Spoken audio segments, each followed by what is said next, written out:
Hello viewers. So this video is going to be a bit different to the typical videos I post. So I won't be, buying some crap off eBay or AliExpress and seeing if it's any good. I'm just going to give my thoughts on raising kids and the advent of modern technology and how those two intersect.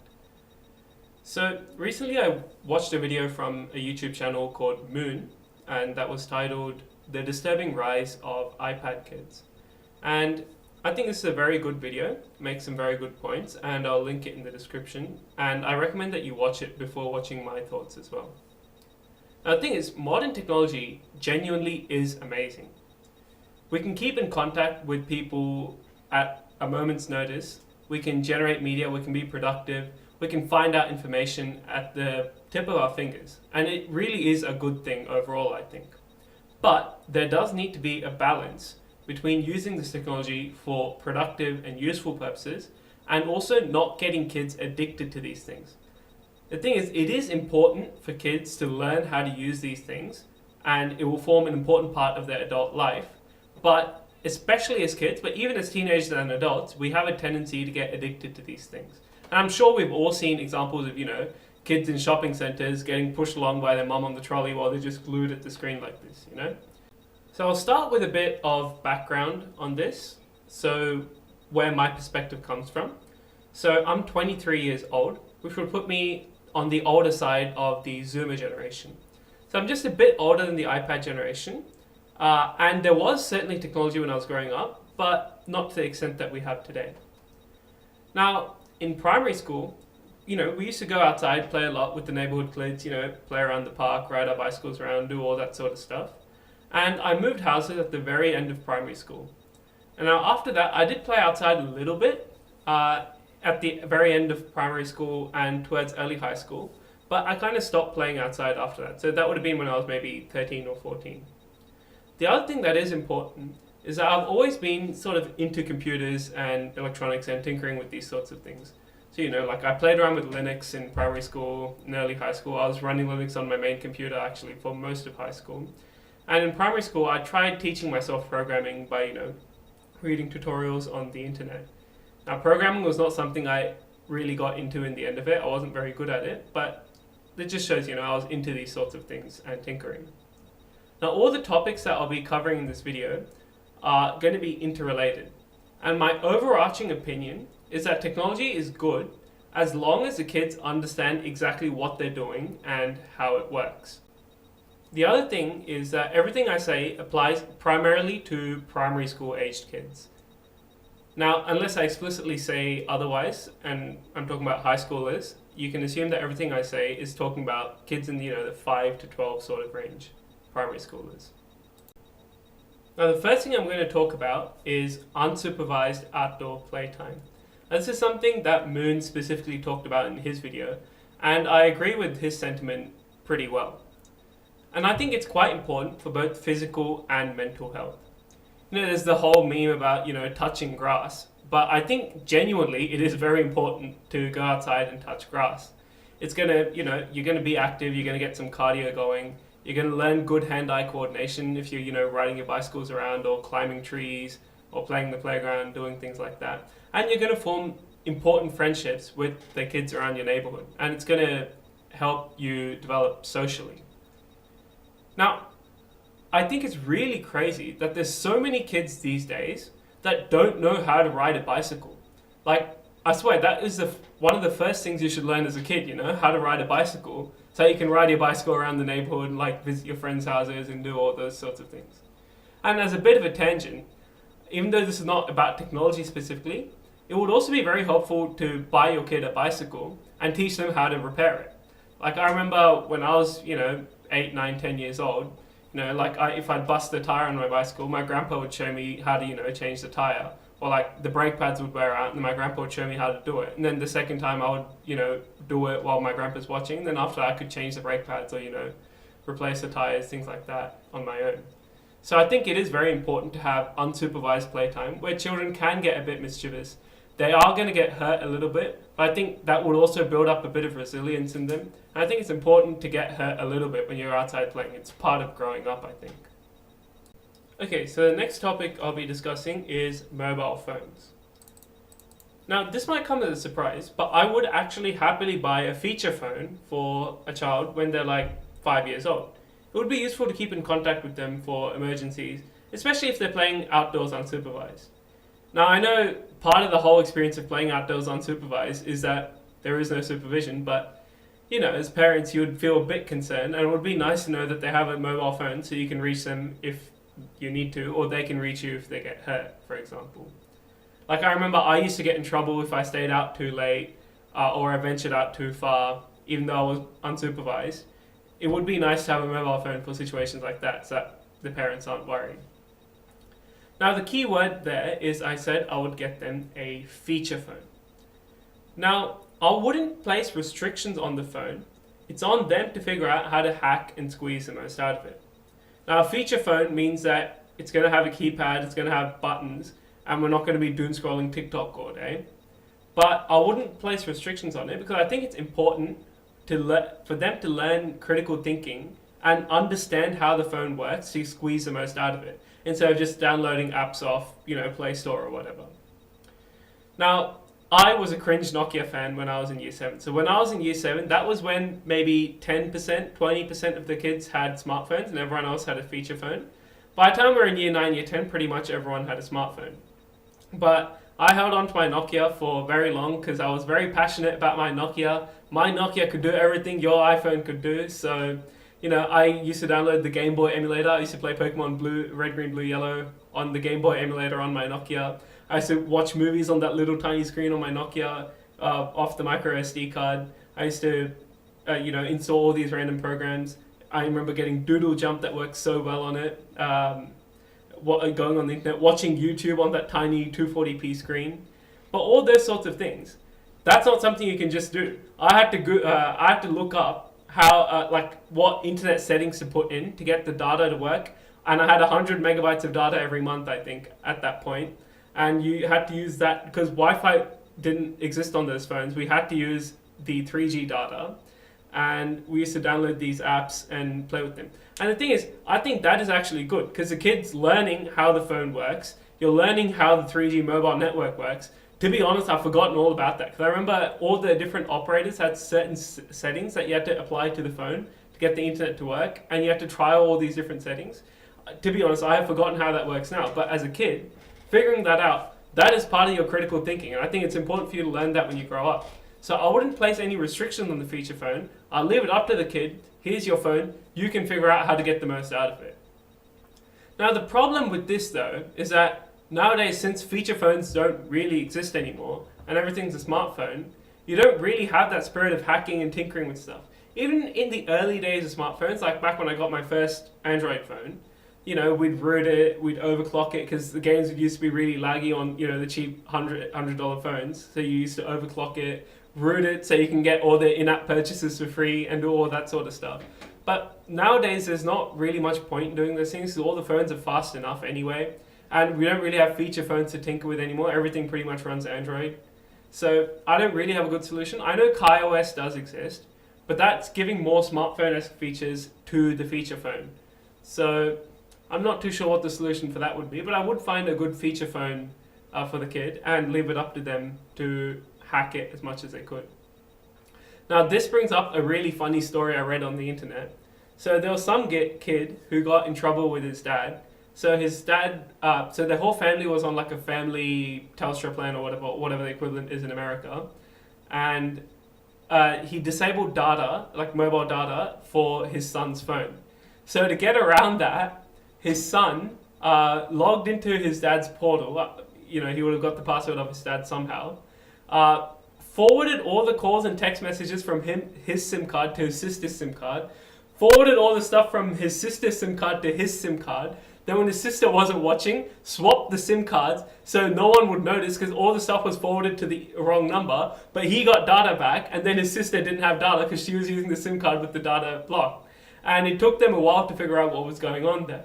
But that's a sort of clever ingenuity. Obviously, I wouldn't be happy with the kid for breaking the restriction, but I would find that quite impressive. And that's the sort of critical thinking that we want to instill in these kids, so they can figure out how to get around the restrictions that you place on them. Because I think it's quite important to have these sorts of critical thinking skills. Now, in terms of smartphones, I think by the time they really need a smartphone, they can buy one for themselves. So you know, when you get your driving license, you might need a smartphone for sat nav. Because look, I'm not that much of a boomer that I'm going to look up, the UBD street directories that we used to have back in the day. I'm not that much of a boomer. And when you get to uni, you might need authenticator to log into your account. But by the time they get to that age, they should be able to buy one for themselves. So I probably wouldn't buy a smartphone for my kid out of my own volition. The other thing with mobile phones, though, is that I would encourage them to actually call their friends. Even to this day, I call my friends on the phone far more than I message them. Now, admittedly, nowadays I use Discord just because the call quality is better than an actual phone call, and the reception I don't have to worry about getting reception in this brick room, as you can see.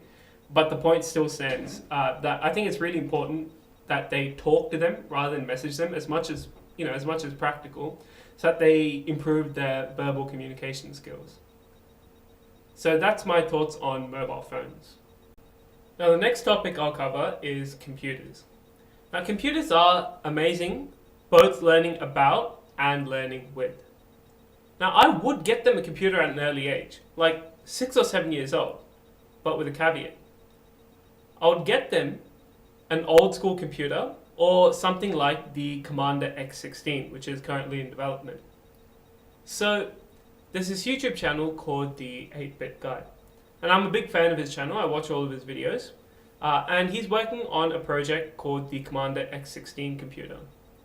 Now, he talked about back when he was a kid growing up, on, I believe it was his sixth Christmas or something like that. His parents got him a Commodore computer. It might have been a Commodore 64 or a VIC-20, something like that.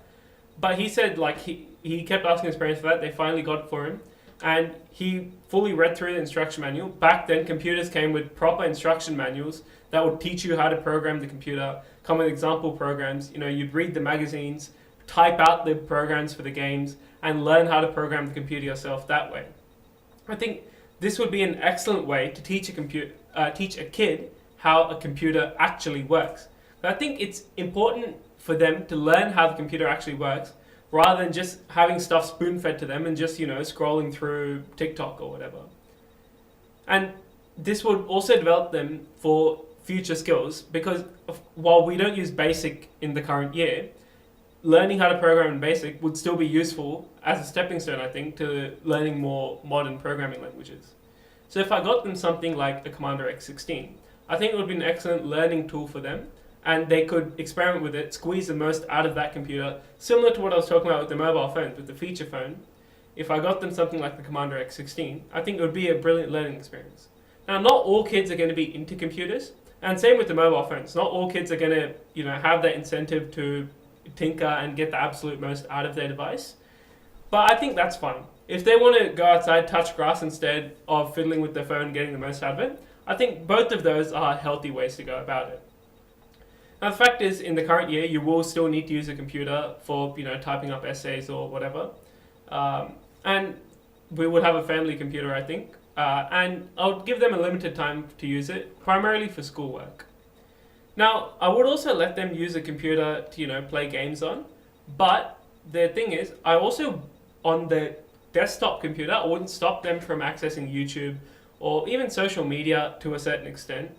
But the thing is, because they're doing it on an actual computer, I think that's going to be far less addictive than having it at their fingertips on their phone and constantly scrolling through these things. So I think watching YouTube, even from my experience, watching YouTube on a desktop, I watch far more productive educational content compared to random stuff on the phone to pass time.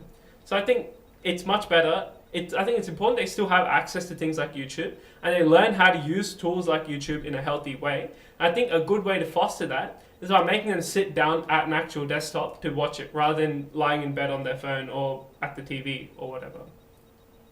Now, I would also let them get their own computer when they save up for it.